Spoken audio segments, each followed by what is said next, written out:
তাদের গায়ে গুঁতো দেওয়ার জন্য সেই সময় হঠাৎ প্রতিবাদ করার জন্য তারা আক্রমণ করে রড এবং অন্যান্য। রামকৃষ্ণ আইভিএফ সেন্টার, মা হওয়ার স্বপ্ন পূরণ। নির্ভরযোগ্য চিকিৎসা এখন আপনারই শহরে, জীবনরেখা হসপিটাল। সরঞ্জাম নিয়ে এবং সেখানে তারা আমার উপর পুরো মারামারি করে এবং দেখতেই পাচ্ছেন যে এই মুহূর্তে আমার ঠোঁট থেকে শুরু করে জামা কাপড় সব ছেঁড়া। এবং সেখানে সবচেয়ে লজ্জার ব্যাপার, সেখানে টোটাল সেন্ট্রাল বাহিনী যারা সিআইএসএফ রয়েছে, নিশীথ প্রামাণিক নিজে তার কনভয়ের সামনে দাঁড়া করিয়ে থেকে এই কাণ্ডটা করালো।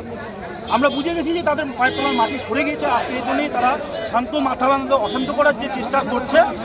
আমরা আগামী 23শে এপ্রিল মারের বদলে আমরা ব্যালটে তার পূর্ণ জবাব দিয়ে এবং এই ডাকাতকে মাথা নাগা থেকে তাড়াবো এবং 4ই মের পরে আমরা আবার শুরু করবো রবীন্দ্রসঙ্গীত। আপনার কোথায় মেরেছে?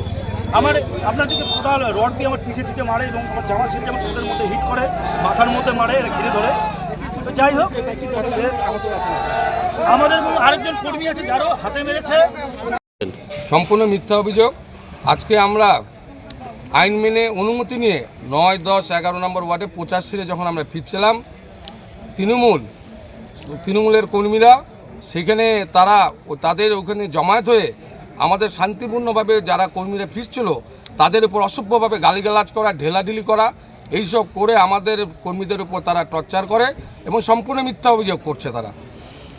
চন্দ্রশেখর রায় বসুনিয়া যিনি সম্পূর্ণ মিথ্যা। ওখানে যা করেছে আমাদের কর্মীরা এমন কিছু করেনি। আমরা এরকম অশান্তি করি না। আমরা চাচ্ছি মাথা ভাঙা শান্তিপূর্ণ ইলেকশন হোক, কিন্তু এখানে তারা হচ্ছে এইভাবে প্ররোচনা দিচ্ছে। আমরা শান্তিপূর্ণভাবে যাচ্ছিলাম। আমরা তাও বলেছি যে তোমরা এই ধরনের করো না। এখন ওখানে মধ্যে আমাদের এরকম কেউ কিছু করেনি, আমার তো চোখে পড়ে। তাহলে এটা পরিকল্পিত হতে পারে। আচ্ছা, আপনারা কি কোনো অভিযোগ করছেন? অবশ্যই লিখিত অভিযোগ করবেন। আপনার নাম কি? মনোজ ঘোষ, কোচবিহার জেলা সদর।